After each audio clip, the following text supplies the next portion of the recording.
So I'm hanging out today here at Amacer, which is a really cool spot in Costa Rica on the Caribe coast, Puerto Viejo, back in Puerto Viejo. Dropped Wildy off. She has a little class on Saturdays that she goes to for 3 hours. And then I come up here and just allow myself to be. I got a nice view of the sea.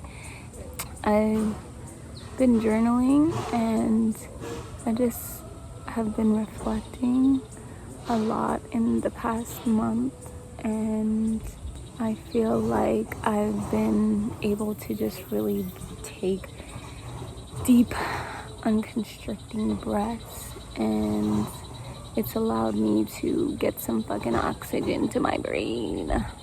Yeah, I was journaling and I just really want to talk about the importance of boundaries. I feel like as a recovering people pleaser, boundaries has been the theme of the last really 4 years for me. And they've come in so many different forms and fashions that I didn't really realize how important it is to set boundaries, not just with others, but also, and more specifically in my case, for myself. If you're struggling with boundaries, or if you are struggling with being a people pleaser and you just feel like you're always needing to set boundaries, or like you're always getting ran over, or just there's just so many things that we tell ourselves, like, oh my god, my relationships never work out, and everybody always does me wrong, I never have money, or I'm always broke. There's so many complaints that we have about our lives. There's so many complaints that I've had about my life. A lot of those things could have totally been not had I just input some boundaries for myself and for anybody who wants to be a part of my life.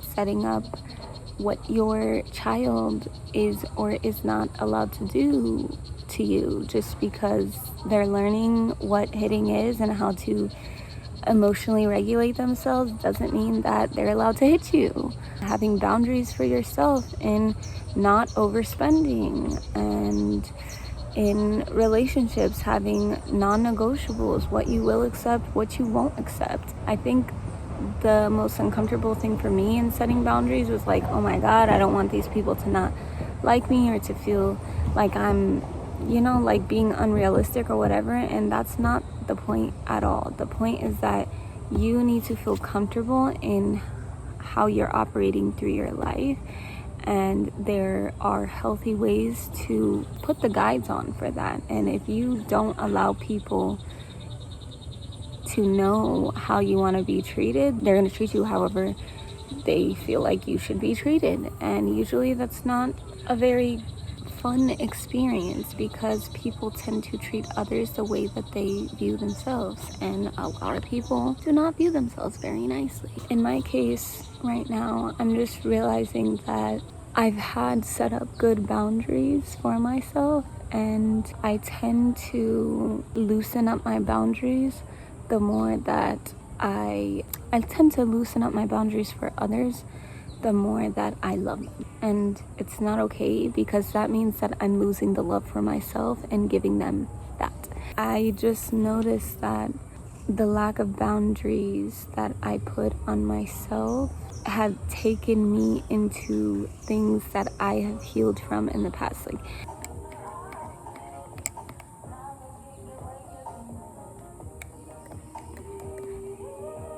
I just want to say that realizing that I've had boundaries and I've held true to them to an extent.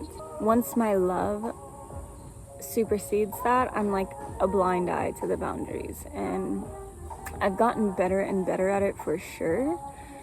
I still have work to do, but I'm just realizing the balance in having boundaries and giving grace. I feel like it's totally normal for people to push your boundaries, and that's where your boundaries come in. No, this is serious for me, I'm not going to do this, and I'm not going to accept this. And so I have been in the place of doing that's getting easier and easier for me. Then like getting to the point, especially after a relationship has been built with my loved ones and people that I'm connected to, it's harder for me to walk away from those things. And instead of letting things slide, I should have slid.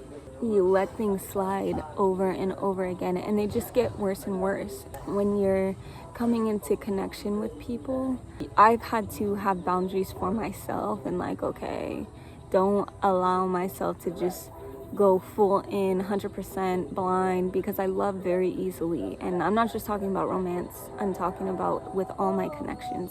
When I come across someone that I can vibe with, it's very hard for me to not accept that connection and like want to, further it. Just because you feel chemistry with someone does not mean that you can build a lasting connection with somebody, or that they even want to build one with you. And so that was like one of the first things that I had to start learning with boundaries, is to have them for myself. I feel like now it's just kind of like, okay, I have the boundaries. I have been in situations where because I'm continuing to allow someone to be intrusive on my boundaries, I'm getting less patient with how they're acting. And because I'm getting less patient, I'm quicker and quicker to anger. And I've seen myself in my full fire and in a place that I don't want to be. But I didn't have to be there if I just held true to my fucking boundaries. There's always something to learn, and whatever is that something, I go into the next one with that knowing. So I went through this like thing of like, I just need to understand who my partner is, and I feel like that's honestly pretty easy for me. I feel like I read people very well, and I'm very much a root worker, right? So taking people for their roots, which everybody can be good. Everybody like starts from a good point. You're not bad as soon as you get out of your mom's vagina. So in the beginning, I was just completely blind. I was moving completely off of lust. This is who I like, not even caring about the details. Then it moved into, okay, I'm getting a little bit more self-aware. I'm a little bit more aware of the things that I'm allowing in. I want somebody who's nice. I want somebody who's going to treat me well. And so I'm looking for those like outside qualities, right? And then it moves into like, okay, this person is good at heart, and I know this person is good at heart. So if they're good at heart, that means that there's an opportunity for them to always be good at heart. But it was like, you're not thinking about the fact that people evolve, or they don't, there was times where I'm with someone who's completely stagnant, and I'm like, that's not, I realized, I can't be with a stagnant person. Then I was with somebody who was completely ambitious, but in their mind they were stagnant, in their heart they were stagnant, in their spirit they were stagnant. They didn't want to grow spiritually or like mentally. Now I'm realizing like, I need somebody who understands me. When I've been in my relationships, it's been like, do I want to be with you? It was like I wasn't really caring about whether I felt understood, I guess, until we got down to the nitty-gritty and we're fighting, and I'm just like, why is there such a block on this? And then I realized like, you don't understand me. And that's just kind of fucking crazy, because I thought in relationships, like, it was your duty to understand your partner. It's your duty to understand yourself, because then you can better understand your partner. But never in my mind did I really think about the fact that like, my partner wouldn't understand me. And I feel like that just kind of fucking blew my shit out of the water. Like, I love you, and you're telling me you love me. So if you love me, you would know. Like, you know me. You can't say you love someone without knowing them. Like, that's what I've been writing on. You can't say you love somebody unless you know them. You don't actually love someone. You love the idea of them, or you love who you feel like they are, and you're not actually taking them for who they are. I don't feel like I'm a very hard person to get. I'm very transparent. I'm very open. So yeah, I guess I was like just completely flabbergasted that like you didn't know me. And that's where the issue was, that you didn't know me. Now I'm like, damn. Not only do I have to give myself time to really know a person, not just who they are at heart and not just who they are on the outside, but both of those things together, so I can really get a good gauge of who you are. Also, as a friend, without any obligation to me, without any trying to like be macho, or without even me trying to be this or that, you know, like not only do you have to do that, but you also have to make sure that they understand you, that they really truly know who you are. And I thought just being very transparent and honest about who I am, good and bad, was like enough. But people won't take you for who you are unless they take themselves for who they are. If they don't, like, it doesn't matter how much they love you, they don't actually love you. And that was a hard pill for me to swallow. I'm a very vibrant person, and if you catch me out, you're probably gonna think I'm super extroverted, but then inside, I'm very much introvert. I just be chilling. There will be days where I don't care to talk at all, and that's very different than who you see when I'm out, when I'm dressed up and ready to go dancing, or there's different sides to me. So if you're just taking me for what you saw on a date or two when I'm excited and I'm ready to meet somebody new and being open and all of that stuff, like you're barely scratching the surface. But I'm just like, was this a sign? Like, this is actually what it feels like for people to only like the idea of you,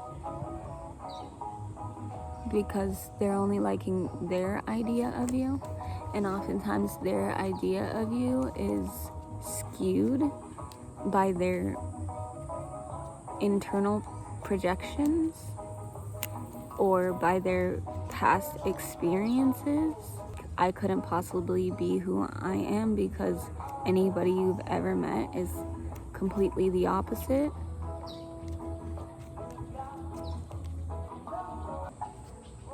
It's so weird talking to a camera. Like, truly, it's so weird. And I feel like in conversation, it's very different because obviously it's a conversation. Like, I'm getting feedback and it's like more flowy. And here I'm just kind of rambling with my thoughts. But anyways, yeah, that's my spiel today. So, we've been back from Bocas, and I'm just really feeling like I don't want to be here,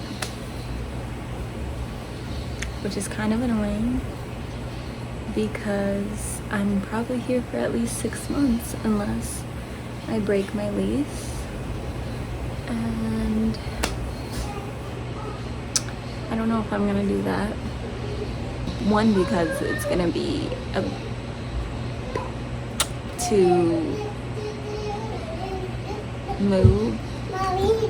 I'm not ready or prepared to move right now.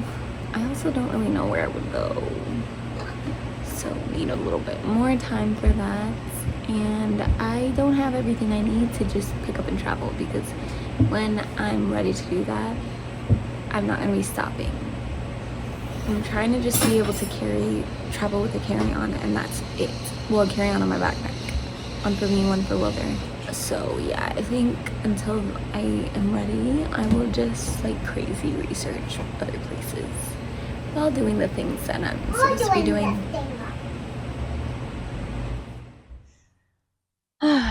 So, oh, that was weird. Life has been so weird lately.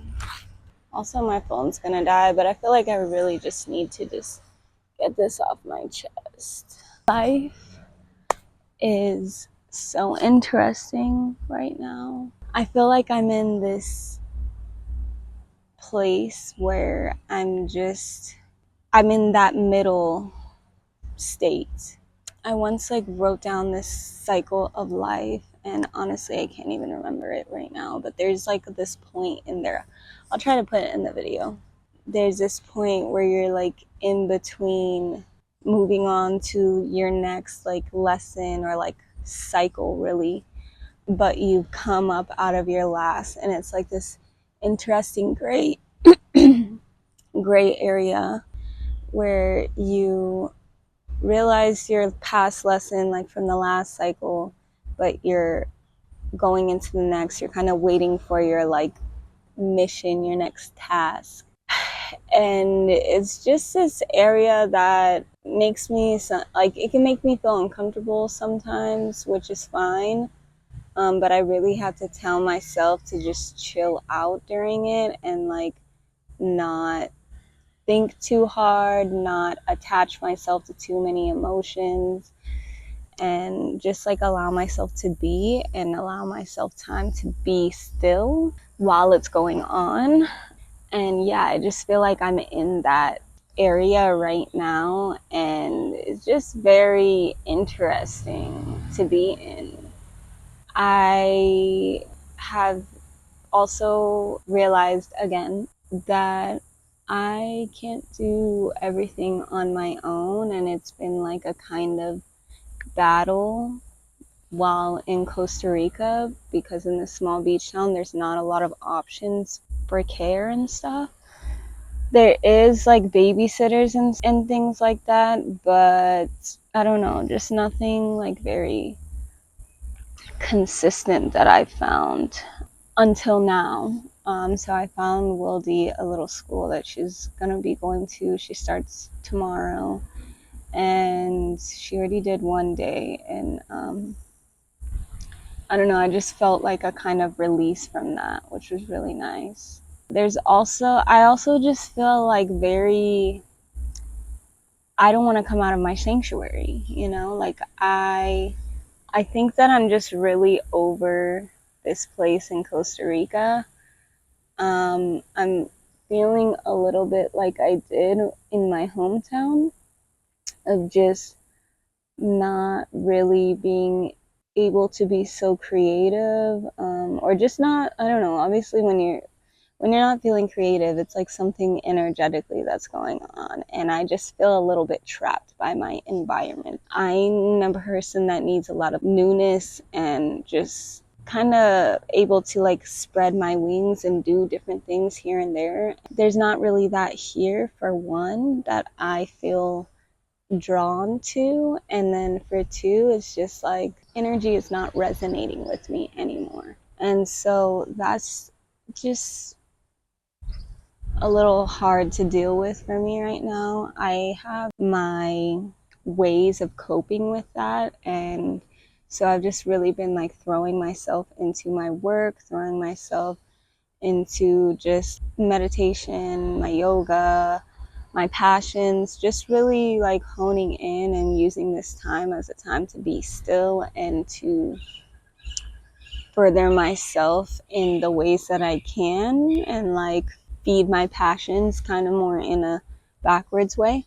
But yeah, I'm just feeling this like blah feeling. It's almost like bored, but it's really not bored. I'm not bored. You know, day to day, it's not that I'm unhappy. It's just this interesting like in between feeling. I'm planning what I'm gonna do next after leaving Costa Rica. I'm even like having different things still going on while I'm here in Costa Rica. But yeah, it just feels like an interesting space of grayness, that these are the areas in my life in this part of the cycle that gets a little difficult for me to handle. Let me see if I can try and explain the cycle. So what I realized, at least in my life, there's a cycle of that grayness. You're just right smack dab in the beginning of this new life cycle. And then you go into this part where your idea comes, and you realize, oh, I want to go in this direction.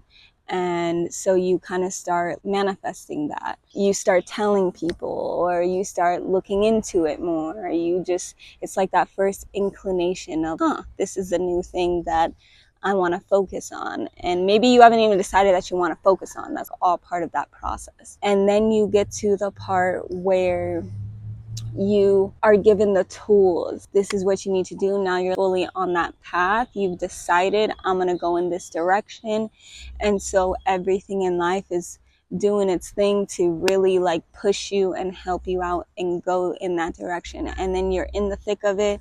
You are going through the actions, you're in the middle of doing the actions, you're putting all your time and energy into this new idea or this new time of life, whatever it is for you. And this is the peak time of you. You feel like found the keys to life. This is what completely makes sense. You're learning a lot, you're growing a lot. It's that transformative time. And then you get to the more hard things to deal with. And this is where you're starting to kind of come to an end on this cycle. You start kind of feeling like a little bit detachment. You need to evolve again. And this space that you're in, you start to grow out of it. And then you start doing that retrospect, that introspection and like reflection. You start realizing what that last time was for. Sometimes we get stuck in this area. We stay in it for too long. And that's where I feel like things happen. Things start going amiss. Sometimes you feel a little bit scared to move. You don't exactly know where you want to move. This is like the spot that you need to detach. You need to be okay to evolve and move on. And sometimes we get too stuck in this. It's a cycle. You continue to go through it. No matter in what aspects it is in your life that you're going to go through it, you still are going through it. And so after you are realizing, okay, I'm letting this part go, this cycle, now I'm moving on, then you get into that gray space again. Okay, I've released, now I'm being still, and essentially I'm being open and waiting for the next part to come in again. That's my cycle. I thought I wouldn't remember it, but I did. But yeah, so that's just kind of where I'm at right now. And it's not the funnest part. And I feel like, honestly, the choices that I have made leading up to this, I kind of got stuck in this part a bit longer than I intended to. And I already know like what the next part is for me. And so that's not happening for like another 3-4 months or so. And I'm just really trying to live and breathe deeply in this sitting area that I'm in this gray area, in this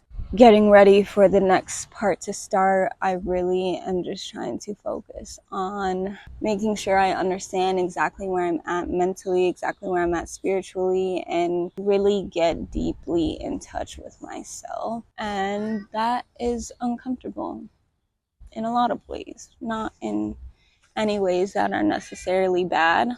But yeah, there's just a lot that's on my mind that is interesting.